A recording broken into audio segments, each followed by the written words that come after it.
The wine surged through my veins like liquid fire as I watched William Harrington's words form in slow motion. My fingernails dug crescents into my palms as the room around me blurred, his voice somehow both muffled and painfully clear. "My son deserves better than someone from the gutter," he announced to the room full of his country club friends, business associates, and his now frozen family members. Street garbage in a borrowed dress, pretending to belong in our world. 23 pairs of eyes swiveled between William and me, waiting to see if the nobody dating the prince would dare respond to the king. I felt each heartbeat in my throat as I carefully folded the napkin, fabric that probably cost more than my first apartment's rent. I placed it beside my untouched plate of overpriced salmon. "Thank you for dinner, Mr. Harrington," I said, standing slowly, "and thank you for finally being honest about how you feel." My name is Zafira. I'm 32 and a self-made entrepreneur. This is the story of how I transformed a public humiliation into the most expensive lesson a man ever learned. "Zafira, don't!" Quinn grabbed my hand. I squeezed his fingers gently, then let go. "It's fine, love. Your father's right. I should know my place." The smirk on William's face was worth memorizing. That self-satisfied expression of a man who thought he'd won, who believed he'd finally driven away the street rat who dared to touch his precious son. If only he knew. I walked out of that dining room with my head high, past the Monet in the hallway, past the servants who avoided eye contact, past the Bentley in the driveway that William had made sure to mention cost more than I'd make in 5 years. I walked through the marble foyer and out to the circular driveway where my car was parked. Quinn caught up to me at my car, my sensible Toyota that William had sneered at when I'd pulled up. "I'm so sorry," he said, tears streaming down his face. "I had no idea he would—" I pulled him close, inhaling the scent of his cologne mixed with the salt of his tears. "This isn't your fault." "I'll talk to him, make him apologize." "No." I tucked a strand of his dark hair behind his ear. "No more apologizing for him, no more making excuses. He said what he's been thinking for the past year. At least now we know where we stand." "Zafira, please don't let him ruin us." I kissed his forehead. "He can't ruin what's real, Quinn. I'll call you tomorrow, okay?" He nodded reluctantly, and I drove away from the Harrington estate, watching in my rearview mirror as the mansion grew smaller, its lights twinkling like stars I'd supposedly never reach. My phone started buzzing before I even hit the main road.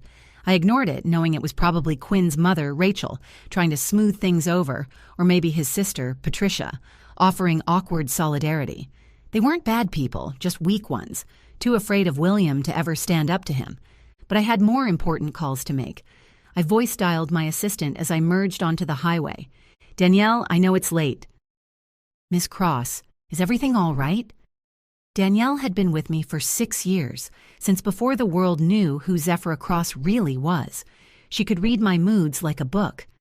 "Cancel the Harrington Industries merger." Silence. Then period. "Ma'am, we're supposed to sign papers on Monday. The due diligence is complete. Financing is secured." "I'm aware. Kill it?" "The termination fees alone will be—" "I don't care about the fees. Send the notice to their legal team tonight. Cite irreconcilable differences in corporate culture and vision." "Zafira—" Danielle dropped the formalities, which she only did when she thought I was making a mistake. "This is a $2 billion deal. Whatever happened at dinner." He called me garbage, Danny, in front of a room full of people, made it clear that someone like me will never be good enough for his family, or by extension, his business. That bastard. Danielle's fingers were already flying across her keyboard. I could hear it through the phone. "I'll have legal draw up the termination papers within the hour. Want me to leak it to the financial press?"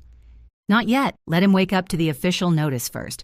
We'll let the media have it by noon tomorrow." "With pleasure, ma'am. Anything else?" I thought for a moment. "Yes. Set up a meeting with Fairchild Corporation for Monday. If Harrington Industries won't sell, maybe their biggest competitor will—" "You're going to buy his rival instead?" "Why not? Garbage has to stick together, right?" I hung up and drove the rest of the way to my penthouse in silence. The city lights blurred past, each one a reminder of how far I'd come from the kid who'd slept in shelters and survived on free school lunches.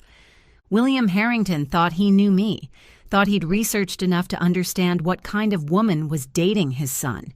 He knew I'd grown up poor, that I'd started working at 14, that I'd put myself through community college and then university through sheer determination and an unhealthy amount of caffeine. What he didn't know was that the scrappy kid he looked down on had built a corporate empire while staying in the shadows, that Cross Technologies, the company his own firm was desperately trying to merge with to stay relevant in the tech age, was mine, that I'd spent the last decade acquiring patents, poaching talent, and strategically positioning myself to become the kingmaker in our industry. He didn't know because I'd kept it quiet, using holding companies and trusted executives as the face of my operations. I'd learned early that real power came from being underestimated, from letting blowhards like William think they held all the cards. As I pulled into my building's garage, my phone lit up with an incoming call. Harrington CFO Martin Keating. That was faster than expected. Martin had my personal number from our previous merger discussions, where we'd exchanged contact information for urgent matters. Zafira, it's Martin. I'm sorry to call so late, but we just received a notice from Cross Technologies terminating the merger agreement. There must be some mistake. No mistake, Martin. But we're set to sign Monday. The board has already approved. Shareholders are expecting... Then the board should have thought about that before their CEO publicly humiliated me at dinner tonight. Silence. Then quietly. Period. What did William do? Ask him yourself. I'm sure he'll give you his version. Good night, Martin. I hung up and headed to my penthouse, pouring myself a scotch and settling onto the balcony to watch the city sleep. Somewhere out there, William Harrington was about to have his evening ruined. I wondered if he'd make the connection immediately or if it would take him a while to realize that the garbage he dismissed controlled the one thing his company needed to survive the next fiscal year. My phone buzzed, Quinn calling. I let it go to voicemail, not trusting myself to separate my anger at his father from my love for him. He didn't deserve to be caught in the crossfire, but some battles couldn't be avoided. By morning, my phone had logged 47 missed calls. William had tried reaching me 6 times himself, which must have been killing him. The great William Harrington reduced to repeatedly calling someone he declared garbage. I was reviewing quarterly reports over breakfast when Danielle called. The financial press got wind of the terminated merger. Bloomberg wants a statement. Tell them Cross Technologies has decided to explore other opportunities that better align with our values and vision for the future. Vague and devastating. I love it. She paused. Also, William Harrington is in the lobby. I nearly spit out my coffee. He's here? Showed up 20 minutes ago. Security won't let him up without your approval, but he's making quite a scene. Should I have him removed? No. I set down my mug, thinking. Send him up, but make him wait in the conference room for, let's say, 30 minutes. I'm finishing breakfast. You're evil. I'll prep conference room C, the one with the uncomfortable chairs. 45 minutes later, I walked into the conference room to find William Harrington looking significantly less imposing than he had the night before. His usually perfect hair was disheveled, his tailored suit rumpled. The man who'd lorded over dinner like a king now looked like what he was, a desperate CEO watching his company's future evaporate. Zafira, he stood when I entered, and I could see how much it cost him. Thank you for seeing me. I sat down without offering him a handshake. You have 5 minutes. He swallowed his pride like broken glass. I apologize for last night. My words were inappropriate. Inappropriate? I laughed. You called me garbage in front of your entire social circle. You humiliated me in your own home at your own table, while I was there as your guest and your son's girlfriend. I was drunk. No. I cut him off. You were honest. Drunk words, sober thoughts. You thought I was beneath you from the moment Quinn introduced us. Last night, you just finally said it out loud. William's jaw tightened. Even now, even desperate, he couldn't fully hide his disdain. What do you want? An apology? You have it. A public statement? I'll make one. Just The merger needs to happen. You know it does. Why? Excuse me? Why does it need to happen? Explain to me why I should do business with someone who fundamentally disrespects me. William's face flushed. Because it's business. It's not personal. Everything is personal when you make it personal. I stood up. You researched me, right? Dug into my background, found out about the foster homes, the free lunch programs, the night shifts at warehouses to pay for textbooks. He nodded reluctantly. But you stopped there. You saw where I came from and assumed that defined me. You never looked at where I was going. I walked to the window, gesturing at the city below. Do you know why Cross Technologies is successful, William? Because you have good products. Because I remember being hungry. Because I remember being dismissed, overlooked, underestimated. Every person we hire, every deal we make, every product we develop, I ask myself if we're creating opportunity or just protecting privilege. I turned back to him. Your company represents everything I built mine to fight against. Old money protecting old ideas, keeping the door closed to anyone who didn't inherit their seat at the table. That's not, isn't it? Name one person on your board who didn't go to an Ivy League school. One executive who grew up below the poverty line. One senior manager who had to work 3 jobs to put themselves through community college. His silence was answer enough. The merger is dead, William. Not because you insulted me, but because you showed me who you really are. And more importantly, you showed me who your company really is. This will destroy us, he said quietly. Without this merger, Harrington Industries won't survive the next 2 years. Then maybe it shouldn't. I headed for the door. Maybe it's time for the old guard to make way for companies that judge people by their potential, not their pedigree. Wait. He stood up so fast his chair tipped over. What about Quinn? You're going to destroy his father's company, his inheritance. I paused at the door. Quinn is brilliant, talented, and capable. He doesn't need to inherit success. He can build his own. That's the difference between us, William. You see inheritance as destiny. I see it as a crutch. He'll never forgive you. Maybe not, but at least he'll know I have principles that can't be bought or intimidated away. Can you say the same? I left him there and went back to my office. Danielle was waiting with a stack of messages and a knowing look.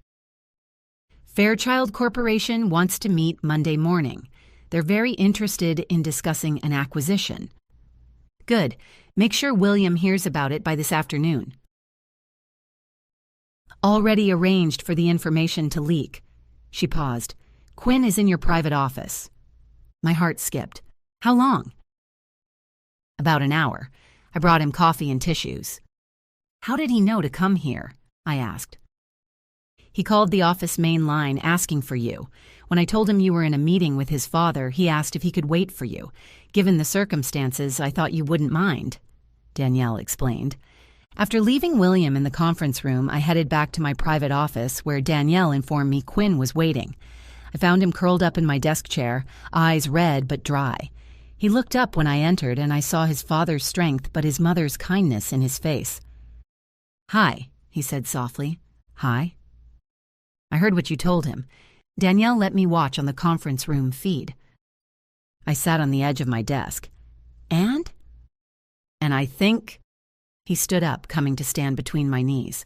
I think I'd been a coward, letting him treat you that way, making excuses, hoping it would get better.